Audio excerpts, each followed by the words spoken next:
আসসালামু আলাইকুম। আমি শারিয়া শিল্পী। স্বাগতম জানাচ্ছি আমার ইউটিউব চ্যানেলে। নিশ্চয়ই তোমরা ভালো আছো, সুস্থ আছো, সুন্দর আছো। আলহামদুলিল্লাহ আমরাও ভালো আছি, বেঁচে আছি। শুকরিয়া আল্লাহর কাছে। আসলে অনেক চড়াই উতরাইয়ের পরে এই ভিডিওটা দিতে আসা। একদম মনটা ভালো না। এই জিনিসগুলো আমার ছোট বোন আমাদেরকে দিয়েছে, পাঠিয়েছেন। এই ভিডিওটা আমার একটু আগেই করা, কিন্তু আমি দিতে পারিনি।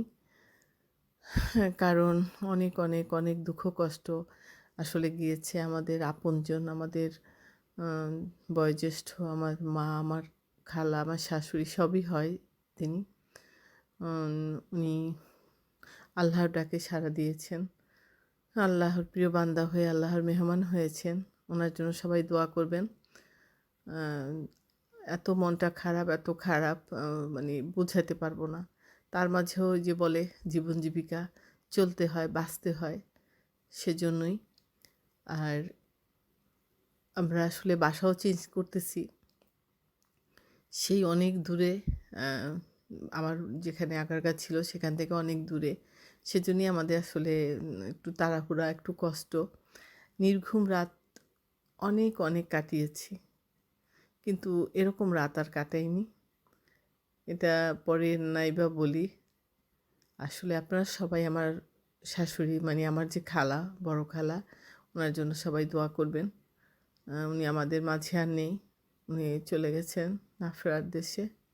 আল্লাহ যেন মহান রব্বুল আলামিন ওনাকে জান্নাতুল ফেরদৌস দান করেন। আমিন।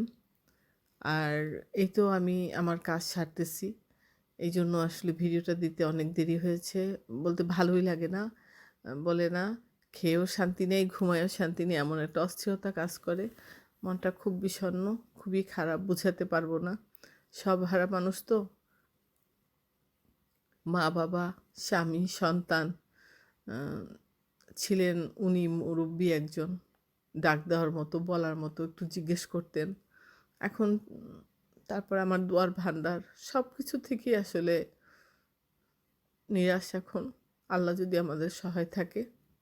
আর এই ভিডিওটা আমি যে প্যাকিং করলাম, তার আগের দিন আমি রান্না করেছি। যেহেতু আগে রান্না করে রাখতে হয়, আ যেহেতু বাসা চেঞ্জ করব। একটু শাক খাই না অনেকদিন। সেজন্য একটু শাক বাগার দেওয়া যে শাকটা করব, কলমি শাক।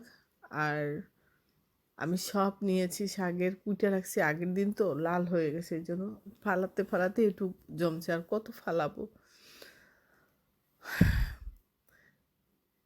কষ্ট আসলে মানুষের জীবনে একটা বিশাল জায়গা জুড়ে ভালোবাসার মতো আগলে রাখে। শিকড়-বাকড় যেমন ধরে রাখে না মাটিকে, সেরকমই কষ্ট আমাদেরকে ধরে রাখে। আর কষ্ট না হলে আসলে সুখের অনুভূতি কিভাবে পেতাম আমরা? এজন্য গরুর রান্না করতেছি, যেহেতু গরুর মাংসটা যে একটু বাসায় বেশি করে রান্না থাকুক, আমার রান্নার ঝামেলা একটু কমানোর জন্য। কাজের ফাঁকে একটু খেতেও হবে, সেজন্যই খাবার নেওয়া। আর এই তো একটা নির্ঘুম রাত বলেছিলাম, সেরকমই একটা নির্ঘুম রাত পার করেছি কাজের মধ্যে। আর উপরে ছিল আমার আল্লাহ, আর আপনাদের সবার, আমার আপনজন, আত্মীয়স্বজন, বন্ধু-বান্ধবের সবার দোয়া এবং শুভকামনা নিশ্চয়ই আমার সাথে ছিল বিধায় আমি পেরেছি। আমরা পেরেছি ৩ মা-মেয়ে। জীবন যে কত কঠিন হতে পারে, কত কষ্টের হতে পারে, এ রাত না আসলে আমরা জানতাম না। আমার ছোট মেয়েটা কখন যে আমার ছেলে হয়ে গেছে আমি নিজেও জানতাম না, যে আমার মেয়েটা আজ আমার এতটা সাপোর্ট দিয়েছে। ২ টা মেয়ে মাশাআল্লাহ। আমার ছোট মেয়েটা সারারাত এই গ্যারেজে কাটাইছে। ওর বান্ধবী ছিল ওর সাথে ২ টা পর্যন্ত। পরে ও চলে গেছে। আবার সকাল ৪ টায় আসছে, যখন আমাদের গাড়ি লোড করতেছে। এখন কিন্তু ৩ টা বাজে রাত। এই যে গাড়ি ভরতেছে। ঠিক ৪ টার সময় গাড়ি ছাড়ছে, যেহেতু দূরের পথ, আ রাস্তায় ট্রাক চলতে পারবে না। আর ওদেরও আরেকটা কাজ আছে। সারাটা রাত এই জিনিসগুলা নামাইছে নিচে। তারপরে ৩টা থেকে লোড করলো। এভাবে ৩টা ট্রাক গেল। মানে বলতে পারি না যে কতটা কষ্ট ওরা করছে, কতটা কষ্ট আমরা করেছি। আর এভাবেই জীবন আসলে আমাদের চলে, চলতে হয়, এগিয়ে যায় সামনে। এ আর এটা হলো ওদের লালু, এখানে থাকে কিন্তু আমার মেয়েদেরকে এতটা চিনে, আমরা কোথা থেকে আসলে কিভাবে ধরে। আহ, খুব খুব মিস করি ওদেরকেও, যে ওদের সবসময় নামলে ওদেরকে খাওয়াইতো ওরা দুই বোন, সেই করোনাকালীন থেকে শুরু করে। আর আসলে তো সবই জীব, সবারই ক্ষুধা আছে, সবাই মানুষ চেনে, এত মায়া কেন? আর তোবা করতে মানে মানুষ পারে, কতটা টেনশন থাকে এটা বোঝানো যাবে না। এই রাত আমরা কখনো ভুলবো না, আমাদের স্মৃতির পাতায় অম্লান হয়ে থাকবে। আমাদের এই 3 মা মেয়ের জীবন জীবিকায় চলা, এই কষ্টের পথে আসলে সামনে একটু একটু করে এক ধাপ এক ধাপ করে এই কষ্টটাকে দূর ঠেলে জানি আমরা এগিয়ে যেতে পারি, সেই দোয়া সবাই করবে। এটা আমি এতদিন করতে পারিনি এই কষ্টটার জন্য। এতটা কষ্ট হইতে পারে এটা। আর এই লোকগুলো আসলে অনেক খেটেছে, অনেক, ওরা যা করেছে ওদের জন্য দোয়া রইল।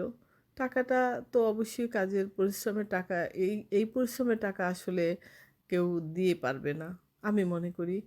আহ, এটা বুঝাতে পারবো না যে মানুষগুলো আসলে ভালো মানুষও দুনিয়া আছে, ভালো মন্দ নিয়ে মানুষ। আর আপনারা যারা আছে আমার পাশে থাকবেন, দোয়া করবেন, একটু সামনে এগিয়ে নিয়ে যাবেন আমার লাস্ট ভিডিওটা। অশেষ অশেষ শুক্রিয়া সবার কাছে যে এগিয়ে গেছে অনেকটা, কিন্তু তারপর আমি দিতে পারি নাই। এই যে আমাদের গন্তব্য চলতেছে আস্তে আস্তে করে, আসলে এভাবেই মানুষ ঘর পাল্টায়, শহর পাল্টায়, গ্রাম পাল্টায়, তাই না? ধাপে ধাপে এগিয়ে যায়, জানি না ভাগ্যে কি আছে। খোদা হাফেজ। সেই প্রিয় জায়গা আমরা চলে এসেছি, কিন্তু আমার এই নতুন বাসায় ওরা কাজ করতেছে, মোটামুটি সেট করতেছে, এখনও কোথায় কোনটা রাখবো সেটাও বুঝতেছি না। এই জন্য যেভাবে হোক এখন আপাতত আর কি সেট হোক।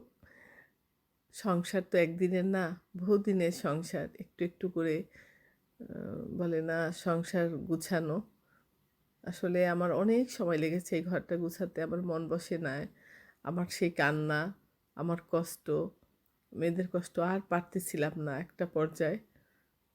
তারপরও শুক্রিয়া, আমার বোনের কাছে এসেছি, আলহামদুলিল্লাহ। আমার মায়ের মতো বোন, মা নেই যেহেতু বড় বোনরাই তো মায়ের মতো হয়। আর আলহামদুলিল্লাহ, সবাই দোয়া করবেন, ভালো থাকবেন, আমাদের জন্য দোয়া করবেন।